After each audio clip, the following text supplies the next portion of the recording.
이건 말도 안 돼. 도대체 어떻게 이런 차이가 날 수 있지? 한 해외 경제 전문가가 한국과 중국의 기술력을 비교한 후 경악을 금치 못했다. AI, 반도체, 전기차, 배터리 등 4차 산업의 핵심 기술 분야에서 중국이 자국의 막대한 인구와 경제력을 앞세워 세계 시장을 장악할 거라 믿었던 그는 뜻밖에도 한국이 여러 분야에서 우위를 점하고 있다는 사실에 충격을 받았다. 특히 그는 한국의 반도체 산업과 AI 기술력, 그리고 전기차 배터리 시장에서의 성과를 보고 놀라움을 감추지 못했다. 중국의 기업들은 엄청난 정부 보조금을 받으며 빠르게 성장했지만 글로벌 시장에서 신뢰를 얻지 못하고 있었다. 반면 한국은 품질과 신뢰를 바탕으로 세계적 리더로 자리 잡고 있었던 것이다. 이 사실을 접한 후 그는 직접 한국으로 향하기로 결심한다. 책상 위에 놓인 두 장의 비행기표. 하나는 베이징행, 다른 하나는 서울행. 그는 잠시 고민하더니 결국 서울행표를 집어들었다. 진짜 한국이 이렇게 앞서 있는지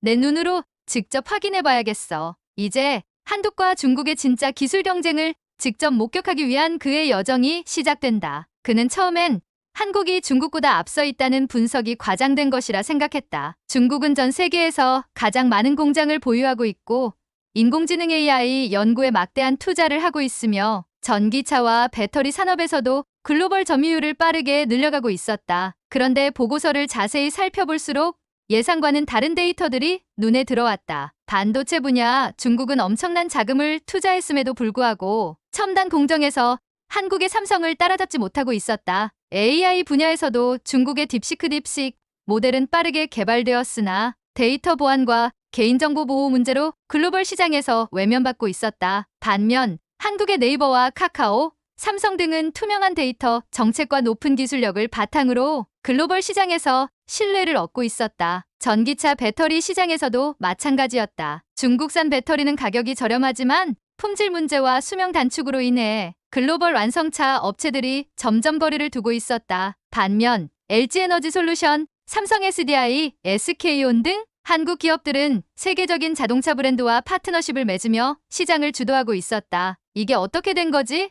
분명 중국이 자본도 많고 정부 지원도 막강한데 왜 기술력에서 한국이 우위를 점하고 있지? 그의 머릿속은 혼란스러웠다. 중국은 규모의 경제를 앞세워 빠르게 성장했지만 글로벌 시장에서 신뢰를 얻지 못하고 있었다. 반면 한국은 품질과 신뢰를 기반으로 글로벌 기술 리더로 자리 잡고 있었다. 더 이상 책상 앞에서 데이터를 분석하는 것만으로는 부족했다. 그는 직접 한국과 중국을 방문하여 실제로 기업을 탐방하고 전문가들을 만나고 두 나라의 기술 경쟁력을 직접 비교해보기로 했다. 비행기 표를 들고 망설이던 그는 서울행 티켓을 집어들었다. 먼저 한국부터 가보자. 도대체 한국은 어떻게 이런 경쟁력을 갖추게 된 거지? 이제 그는 한국에서 직접 그 답을 찾으려 한다. 서울행 비행기를 타기 전 그는 중국의 베이징, 선전, 상하이 등에 위치한 AI 및 반도체 기업들을 먼저 방문했다. 이곳에서 중국 기업들이 얼마나 빠르게 성장하고 있는지 확인할 수 있었다. 거대한 정부 지원과 강력한 내수 시장을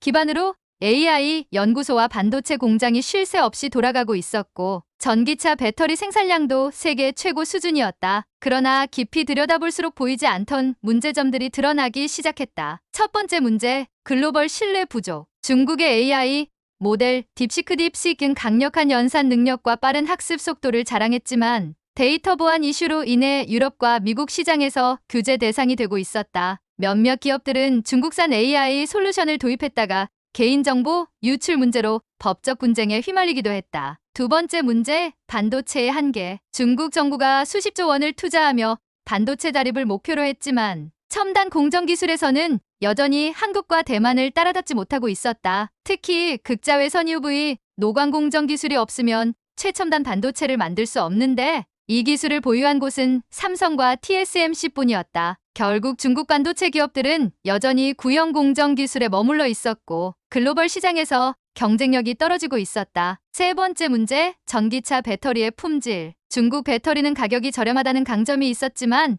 고급 전기차 시장에서는 외면받고 있었다. 테슬라와 폭스바겐, BMW 같은 글로벌 자동차 기업들은 성능과 안전성 문제로 인해 한국 배터리를 더 선호하고 있었다. 이 모든 문제를 목격한 그는 중국이 단순히 규모의 경제로는 해결할 수 없는 문제들을 안고 있구나라고 깨달았다. 이제 그는 한국으로 향할 시간이었다. 과연 한국의 기업들은 어떤 방식으로 기술을 개발하고 글로벌 시장에서 신뢰를 얻고 있을까? 비행기에 몸을 실으며 그는 새로운 기대감과 함께 한국에서 펼쳐질 여정을 떠올렸다. 이제 진짜 답을 찾으러 가보자. 비행기가 인천국제공항에 착륙하자마자 그는 단순한 첫인상부터 놀라움을 느꼈다. 공항 내부는 AI 기반 스마트 시스템으로 운영되고 있었고 입국 심사는 안면 인식 기술을 활용해 빠르게 진행되었다. 다른 나라에서 경험한 번거로운 입국 절차와는 확연히 달랐다. 이 정도면 공항부터 이미 AI 혁신이 적용되고 있네. 서울 시내로 이동하는 길에서도 차이는 분명했다. 자율주행 기능이 탑재된 택시, 그리고 전기차, 충전소가 곳곳에 설치된 거리는 그가 생각했던 것보다 훨씬 더 미래적이었다. 그는 먼저 삼성전자 본사를 방문하기로 했다. 삼성의 한 연구원과 인터뷰를 진행하면서 그는 충격적인 사실을 알게 되었다. 반도체,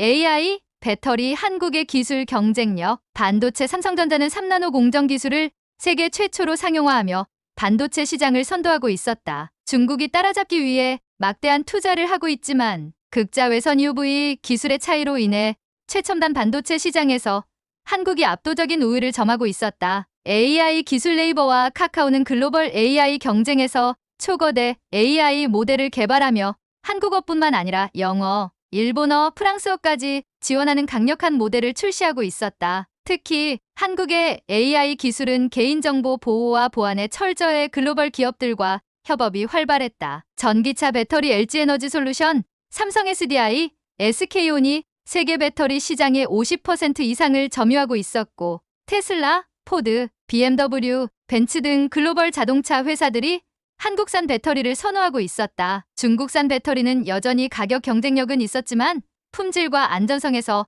한국 제품을 따라잡지 못했다. 한국이 반도체뿐만 아니라 AI와 배터리 산업에서도 세계 최강 수준이었다니 그는 예상보다 훨씬 더 깊은 기술 격차를 느꼈다. 단순히 경제 규모가 크다고 해서 기술력까지 따라오는 것이 아니라는 점을 깨닫게 되었다. 그러나 그는 곧 한국의 기술 경쟁력에도 위기가 있었던 순간이 있었다는 사실을 알게 된다. 어느 날 그는 한국 기업 관계자로부터 한때 한국도 중국에게 위기를 느꼈던 순간이 있었다는 이야기를 듣게 된다. 정말? 한국도 중국 때문에 위기를 겪었던 적이 있었단 말인가? 과연 한국은 어떤 위기를 겪었으며 그것을 어떻게 극복했을까? 그는 한국의 기술이 단순히 운이 좋아 발전한 것이 아니라 치열한 위기와 경쟁 속에서 성장해왔다는 사실을 깨닫기 시작했다. 한국도 한때 중국에게 밀릴 뻔한 적이 있었어요. 삼성전자의 한 연구원이 조용히 입을 열었다. 몇 년 전 중국이 반도체 굴기를 선언하고 수십조 원을 투자했을 때 한국 반도체 업계에서도 긴장감이 돌았죠. 특히 DRAM과 낸드 플래시 시장에서 중국이 빠르게 성장하면서 혹시 우리가 밀리는 것 아닐까 하는 불안감이 있었습니다. 그는 놀란 눈으로 연구원을 바라봤다. 한국이 기술 우위를 지켜오긴 했지만 한때 중국이 거대한 자금과 정부, 지원을 등에 업고 빠르게 따라잡으려 했던 시기가 있었던 것이다. 하지만 결국 중요한 건 기술력과 신뢰였어요. 중국은 반도체 생산 시설을 빠르게 확장했지만 EUV 극자외선 공정 기술이 없었고 글로벌 기업들이 신뢰할 만한 공급망을 갖추지 못했죠. 반면 한국은 끊임없이 기술 혁신을 시도하고 글로벌 기업들과 협력하며 신뢰를 쌓았습니다. 그는 머릿속에서 퍼즐이 맞춰지는 기분이 들었다. 중국은 거대한 경제력을 앞세워 빠르게 성장했지만 진짜 글로벌 시장에서 살아남는 것은 단순한 양이 아니라 품질과 신뢰라는 점을 한국이 증명해낸 것이다. 그럼 AI 분야는 어땠나요? 그가 질문하자 이번에는 네이버의 AI 연구자가 웃으며 답했다. AI도 마찬가지였어요. 중국은 빠르게 AI 기술을 개발하고 대규모 모델을 출시했지만 개인정보 보호 문제가 해결되지 않아 유럽과 미국에서 도입을 꺼렸어요. 반면 한국의 AI 기술은 데이터 윤리와 보안 기준을 철저히 준수하면서도 글로벌 경쟁력을 갖추는 방향으로 성장했죠. 그는 다시 한번 놀랐다. 결국 기술력이 아무리 좋아도 글로벌 시장에서 신뢰받지 못하면 지속적인 성장도 어렵다는 것을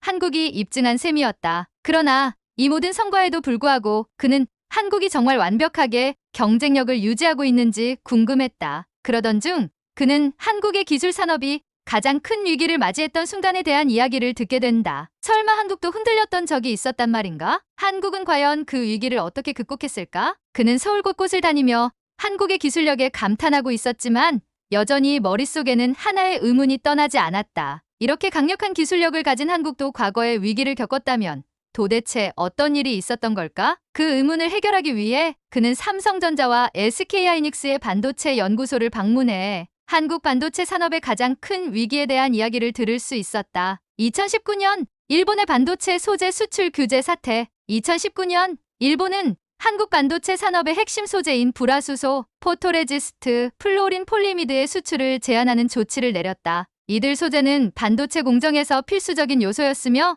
대부분 일본 기업들이 독점적으로 생산하고 있었다. 당시 한국 반도체 업계는 큰 충격을 받았다. 삼성과 SK하이닉스의 반도체 생산이 중단될 수도 있다. 첨단 반도체 공정에 필수적인 소재를 확보하지 못하면 한국 반도체 산업 자체가 무너질 수도 있다. 중국이 이 틈을 타 한국 반도체 시장을 장악하려 할 것이다. 그 순간 그는 한국이 단순히 중국과 경쟁하는 것이 아니라 글로벌 기술 패권 싸움 한가운데 서 있었다는 것을 깨달았다. 그러나 한국은 빠른 대응과 혁신적인 기술 개발로 이 위기를 극복했다. 위기를 기회로 바꾼 한국의 대응. 1. 소재 국산화. 정부와 기업이 즉시 협력하여 반도체 소재의 국산화를 추진했다. 국내 기업들이 빠르게 연구 개발에 나섰고 12년 만에 일본 의존도를 대폭 낮출 수 있었다. 이 공급망 다변화. 한국은 일본 외에도 독일, 네덜란드, 미국 등 다양한 국가들과 협력을 강화하며 특정 국가에 의존하지 않는 공급망을 구축했다. 3. 기술 자립. 한국 기업들은 자체적으로 반도체 공정을 개선하며 일본산 소재보다 더 효율적인 대체재를 개발하기 시작했다. 그 결과 일본의 수출 규제는 오히려 한국 반도체 산업의 자립을 촉진하는 계기가 되었고 한국은 더욱 강력한 기술 경쟁력을 갖출 수 있었다. 놀랍다. 보통 이런 위기가 닥치면 산업이 무너질 수도 있는데 한국은 오히려 더 강해졌어. 이 사건을 통해 그는 한국 기술 산업의 핵심 경쟁력을 다시 한번 확인했다. 단순한 경제력이나 자본이 아니라 위기를 돌파하는 혁신적인 기술력. 이 글로벌 시장에서 신뢰받을 수 있는 윤리적이고 투명한 기술 개발. 3. 어떤 외부 압력에도 흔들리지 않는 강한 협력 체계. 이제 그는 한국이 단순한 기술 강국이 아니라 세계 기술 패권의 중심에서 미래를 만들어가고 있다는 것을 확신하게 되었다. 하지만 그는 아직 한 가지를 더 확인해야 했다. 그렇다면 중국은 이 상황에서 어떻게 대응하고 있을까? 그는 한국과 중국의 미래 기술 패권 경쟁이 어떤 방향으로 흘러갈 것인지 직접 확인하기 위해 마지막 목적지를 향했다. 그는 한국에서의 마지막 일정을 마치고 다시 비행기에 올랐다. 창밖을 보며 그는 자신이 목격한 것들을 정리했다. 반도체 한국은 최첨단 공정 기술과 글로벌 신뢰를 바탕으로 여전히 세계 최강자의 자리를 유지하고 있었다. AI. 한국의 AI 기술은 데이터, 윤리와 보안 기준을 철저히 준수하며 글로벌 기업들과 협력하는 방향으로 발전하고 있었다. 배터리. LG에너지 솔루션,